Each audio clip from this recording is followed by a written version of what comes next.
Hello anime fan and welcome back to our channel. आज की video में हम एक्सप्लेन करेंगे डेंडेडन एनिमे के एपिसोड नंबर 5 को। अगर अभी तक आपने इसके पिछले एपिसोड्स नहीं देखे तो आपको हमारे चैनल पर मिल जाएंगे। So let's get start. Episode के स्टार्ट में हम ओकारुन को देखते हैं जो कि काफी ज्यादा कंफ्यूज लग रहा होता है क्योंकि उसे ये समझ नहीं आ रहा था कि वो मोमो से किस तरह से बात करेगा। वो स्कूल में जाने ही वाला होता है कि तभी सामने उसे मोमो दिखाई देती है, जिसे देखकर ओकारुन सोचता है कि क्या मोमो उसका इंतजार कर रही है, लेकिन फिर वो कहता है कि नहीं, ऐसा नहीं हो सकता क्योंकि मोमो के और भी बहुत से दोस्त हैं, तो हो सकता है कि वो किसी और का इंतजार कर रही हो। और इसके बाद वो मोमो को इग्नोर करता हुआ उसके सामने से गुजर जाता है, लेकिन मोमो उसके पास आकर कहती है कि जल्दी चलो, हम क्लास के लिए लेट हो रहे हैं। और रास्ते में मोमो ओकारुन से एलियंस के बारे में बातें कर रही थी, लेकिन ओकारुन बहुत ही ज्यादा शर्मा रहा था जिस वजह से वो ठीक से बात भी नहीं कर पाता। और इसके बाद मोमो अपनी क्लास में चले जाती है और ओकारुन भी। और हमेशा की तरह ही ओकारुन की क्लास के बच्चे उसे बुली करते हैं, लेकिन वो कहता है कि वो अब इन सबको इग्नोर कर सकता है क्योंकि अब उसके पास एक बहुत अच्छी दोस्त है। और इधर हम मोमो को देखते हैं जो कि बहुत ज्यादा उदास लग रही थी, जिसे देखकर उसकी फ्रेंड्स कहती हैं कि शायद उसका ब्रेकअप हुआ है तो इसलिए वो उदास होगी, लेकिन ऐसा नहीं था क्योंकि मोमो तो ओकारुन से बात करने के लिए बहुत ही ज्यादा बेचैन हो रही थी। और यहाँ ओकारुन भी बहुत ही ज्यादा बेचैन था मोमो से बात करने के लिए।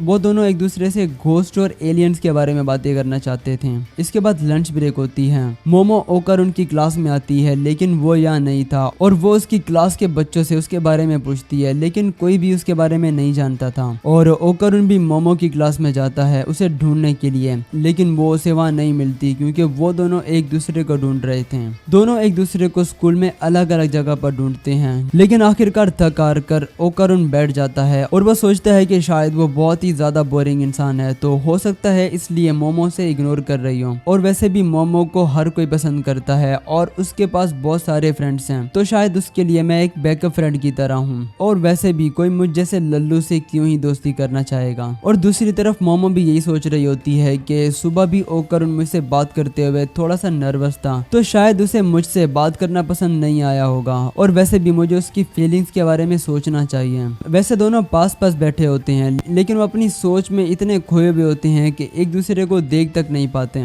खैर इसके बाद दोनों उठकर अपनी अपनी क्लास में जाने लगते हैं, लेकिन दोनों का ध्यान नीचे होने की वजह से गलती से टकरा जाते हैं और साथ ही दोनों के होंठ भी टकरा जाते हैं। और ओकारुन मोमो से कहता है कि वो उसे कब से ढूंढ रहा था, और मोमो भी ओकारुन से कहती है कि वो भी कब से उसे ढूंढ रही थी, जो सुनकर ओकारुन बहुत ज्यादा खुश हो जाता है। इन दोनों को देखकर मोमो की दोस्तें चिल्लाते हुए कहती हैं कि क्या तुम दोनों आपस में किस कर रहे थे, जो सुनकर मोमो ऑकवर्ड फील करती है और वो कहती है कि तुम्हें क्या लगता है कि मैं इस जैसे लूजर को किस करूंगी, जो सुनकर ओकारुन भी कहता है कि वो भी इस जैसी बुद्धू लड़की को कभी भी किस करना नहीं चाहेगा। और इसके बाद दोनों में लड़ाई हो जाती है और इसके बाद दोनों गुस्से में वहां से चले जाते हैं। खैर इसके बाद ओकारुन वॉशरूम में आता है और जैसे ही पैंट की जिप खोल के देखता है तो एकदम से शॉक हो जाता है। अब ऐसा क्यों होता है ये तो हमें नहीं बताया गया, लेकिन इसके बाद वो भागता हुआ मोमो के पास आता है। वो उसे कहता है कि उसे बहुत ही जरूरी बात करनी है, लेकिन मोमो उसे बात करने से मना कर देती है। काफी ज्यादा इंसिस्ट करने के बाद भी मोमो से बात नहीं करती, जिसके बाद वो बहुत ज्यादा उदास होकर वहां से चला जाता है। वैसे मोमो ओकारुन से बात करना चाहती थी, लेकिन वो अपनी दोस्तों की वजह से ऐसा नहीं करती क्योंकि उसकी दोस्तें ओकारुन का मजाक बना रही थी, इसलिए। फिर स्कूल की छुट्टी हो जाती है और ओकारुन घर जाते हुए सोचता है कि शायद मोमो घर चली गई होगी, इसलिए इससे बात करने के लिए नहीं आई। और तभी ओकारुन एक लड़की से टकरा जाता है। वो उसे माफी मांगता है, लेकिन वो लड़की ओकारुन से माफी मांगते हुए कहती है कि क्या तुम ठीक हो, तुम्हें ज्यादा चोट तो नहीं लगी ना। और ओकारुन हैरान हो जाता है क्योंकि पहली बार किसी प्यारी सी लड़की ने उसे इतनी अच्छे से बात की है। खैर तभी वहाँ मोमो भी आ जाती है और वो देखती है कि वो लड़की ओकारुन के कंधे पर हाथ रखकर उसे हंस हंस कर बातें कर रही थी, जो देखकर मोमो सोचती है कि ओकारुन ने तो कहा था कि उसका कोई दोस्त नहीं है, तो ये लड़की कौन है। और तभी वो लड़की वहाँ से जाने लगती है और वो अपनी दोस्त से कह रही होती है कि ओकारुन तो एक नंबर का लल्लू इंसान है और वो तो बस उसके मजे ले रही थी, जो सुनकर मोमो को बहुत ज्यादा गुस्सा आ जाता है और वो अपनी साइकी पावर से एक बड़ा सा पानी का टब उसके सर पे गिरा देती है, जिस वजह से उस लड़की की हालत खराब हो जाती है। और उसे देखकर ओकारुन भी थोड़ा सा परेशान हो जाता है, लेकिन तभी मोमो ओकारुन का हाथ पकड़कर उसे वहां से ले जाती है। खैर रास्ते में जाते हुए मोमो ओकारुन से माफी मांगती है अपने रूड बिहेवियर के लिए, और ओकारुन भी मोमो से माफी मांगता है, लेकिन ओकरुन कहता है कि ये सब बातें छोड़ो, उसे एक जरूरी बात करनी है। और वो कहता है कि उसका बनाना गायब है और वो अपनी जगह पर नहीं है।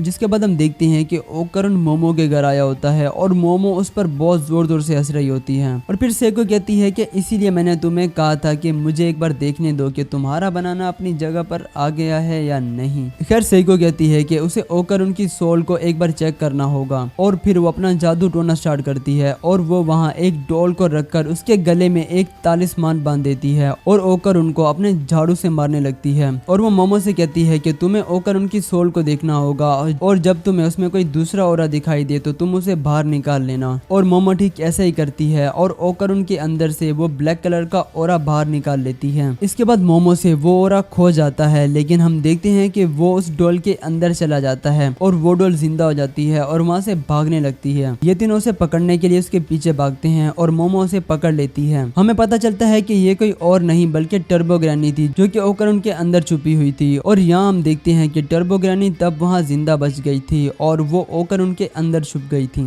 टर्बो ग्रैनी कहती है कि वो जीत चुकी है क्योंकि अभी भी ओकरुन का बनाना उसके पास है और उसे तब तक वापस नहीं करेगी जब तक कि उसकी शक्तियाँ पूरी तरह से रिस्टोर नहीं हो जाती। जो सुनकर ओकरुन को गुस्सा आ जाता है और तभी वो टर्बो मोड में ट्रांसफॉर्म हो जाता है और वो बहुत ही ज्यादा कूल लग रहा होता है, जो देखकर सब लोग हैरान हो जाते हैं कि ऐसा कैसे हुआ क्योंकि टर्बो ग्रैनी तो उसके अंदर नहीं है, फिर वो कैसे ट्रांसफॉर्म हुआ। जिस पर सेको बताती है कि लंबे टाइम तक ओकरुन के अंदर रहने की वजह से टर्बो ग्रैनी की सोल तो बाहर आ गई थी लेकिन उसकी शक्तियां इसके अंदर ही रह गईं। खैर जिसके बाद मोमो टर्बो ग्रैनी से एक डील करती है और वो कहती है कि वो उसकी पावर्स को रिस्टोर करने के लिए उसकी हेल्प करेंगे, बदले में उसे ओकरुन का बनाना वापस करना होगा। जिस पर टर्बो ग्रैनी मान जाती है, लेकिन वो कहती है कि उसे नहीं पता कि ओकरुन का बनाना कहाँ है क्योंकि वो उसे खो गया है। जो सुनकर ओकरुन की हालत खराब हो जाती है और यहाँ एपिसोड खत्म हो जाता है। तो आप लोग मुझे कमेंट में जरूर बताना कि आप लोगों को ये एपिसोड कैसा लगा।